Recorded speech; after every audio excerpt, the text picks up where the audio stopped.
Hey, what's up, everybody? Dr. Rick Wallace dropping in real briefly, making a quick run. Decided that it'd be a great time to kind of talk with you guys on something. Just a light dip off into politics, reigning into the area of socioeconomics and how it's impacting the Black community. I think that right about now, and I could be a little off or wrong, but I think right about now, we're actually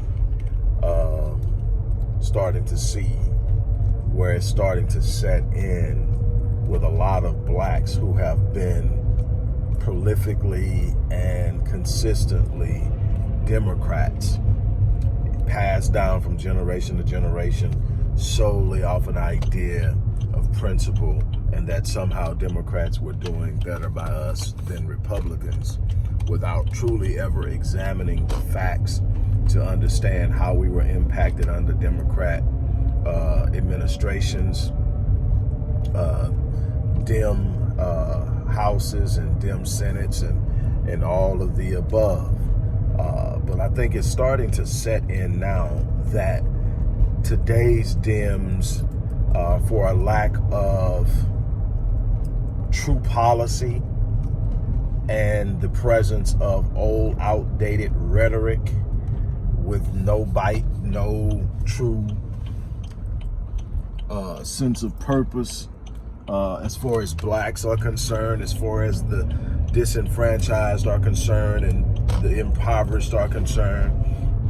And notice how I separated Blacks out. We've got to be very careful in allowing ourselves to be lumped into the idea of minorities, because minorities very rarely, when they say minorities or they say people of color, it very rarely ends up representing or being beneficial to us.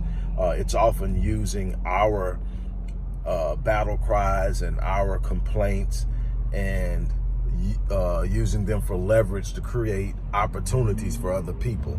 I can't get into that in depth right now because that's not why I'm here, and I'm on a limited time frame. But what I want to get across is because of that, because there's no Dem rep right now or candidate for president that has any true policy in place for betterment of people who are disenfranchised, starting with Blacks. There's no momentum. You don't see anyone just standing out, no one that's moving to the front, no one that can even gives the inclination that they have the ability to galvanize a nation and lift the spirits of a people as a nation or a country or whatever you want to call it. There's nobody there. And as that begins to set in with Blacks, we're finally starting to see what I've been saying for quite some time now, is that if nothing changes in the next 6 months, we're going to see another 4 years of Donald Trump. And there'll be those that'll say, well, he's right now about to start an impeachment trial. And you've got a couple of Dems that are about to jump ship and move over to his side that already said that in the Senate. Then you got Senate Republicans that said they don't care what happens in the trial. They don't care what evidence is presented. They're not going to vote to remove him. And they are very stern about that position, and they have no intentions on shifting that. So this is all for the sake of show, for the sake of presenting the idea or illusion that they addressed the issue. It's to distract you from other things that will be going on at the time. While the House process was going on, they gave him $738 billion for things he wanted while impeaching him. So the thing is this: what Blacks should be focusing on in the midst of what's happening now, in as far as the candidacy for presidency, the push for presidency, the election in 2020, and all of this, what we should be focusing on is how are we going to empower ourselves? We should be focusing on what we're going to take. We have begged politicians and business owners and CEOs and the like to give us something. We've begged them for a seat at the table. We've begged them for equal opportunity. We've begged them for so much, for so long, and we spent very little time building it for ourselves. We spent very little time strategizing on how to inoculate ourselves from many of the machinations that are prevalent in the Black community, from miseducation to mass incarceration to gentrification, and so many other discrimination in job discrimination, and so many other things that have been consistently prevalent throughout the ages, even after slavery ended, that have held us at bay, from redlining to benign neglect to urban renewal, to the Black codes, to convict leasing, all of these different things that have worked against us.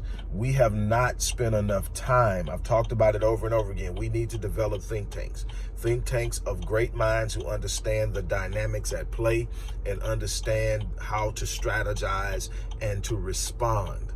That's how we're going to get our footing. It's not going to be given to us. We're going to have to establish it. That's our responsibility to ourselves. That's our responsibility to our progeny, to future generations, is to sit up and say, we cannot turn over this life in this country to the next generation in the same condition that we received it. That's failure. That's unacceptable. And it's something that can be changed. That I don't buy into a sense of hopelessness. I buy into a sense of weakness. I buy into a sense of laziness. I buy into a sense of entitlement. One of the biggest things that they did to us to shut us down was entitlements. Welfare, food stamps, housing, all of those things that made us relax. An entire population, an entire part of our population relaxed. And just said, I can breathe for a minute. And a minute became 50 years. And we're not better for it because we hadn't had to build for ourselves. We hadn't had to make ways for ourselves. We've trusted them to give us just enough to get by. We've trusted jobs to pay us just enough to get by. So we show up to these jobs doing just enough not to get fired, and they pay us just enough for us not to quit. And we go on and on and on and wonder why we don't have the things we need. It's because it's not something that can be given to you. You don't get wealth, you build wealth. You don't get power, you accrue power. You establish and develop power. You've got to have a power plan to have power. Nobody's going to give you anything, especially when the thing that you are needing is going to put them at a disadvantage. Nobody is going to sit up and say, I'm going to properly educate your kids to competitively compete and successfully compete against mine. I mean, we really don't take time to think about how this thing works. We take it as they present it, that everything is working, it's going to work out, it's going to get better. You got some people out there that are fighting for you, they're going to war for you, they're going to say some good catchphrases, they're going to talk about some good talking points, they're going to push some stuff, they're going to sound good, and out of your emotions, you're going to go vote for them, and you're going to get nothing in return because you've got absolutely nothing in return for the past 100 years, period.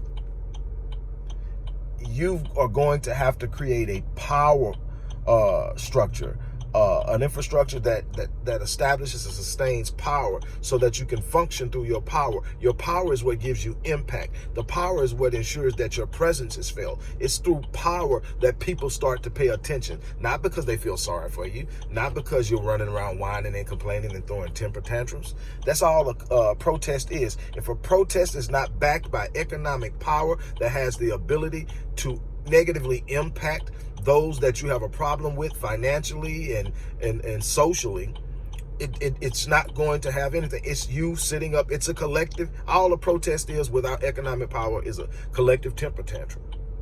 We've got to do a better job.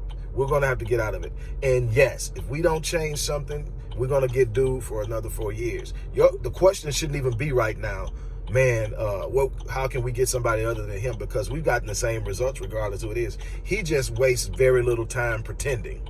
He's just exactly whatever's on his mind. He says it, whatever he wants to do. Everybody else been doing it. They just been talking different and hoping you are listening to what they're saying instead of watching what they're doing. That's all that has happened. We haven't gained any ground any other time. Matter of fact, some of the worst things that have happened to the black community have happened under Democrat administrations.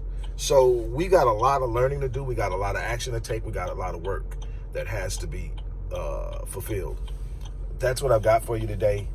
You guys have a great day. I got to get some things done, but I just wanted to have that conversation with you. Oh, man, that blinker been going the whole time. Oh, well. Have a great day. Look, I'm going to come back to you as soon as I can, but I needed to drop that on you right away. I'm out.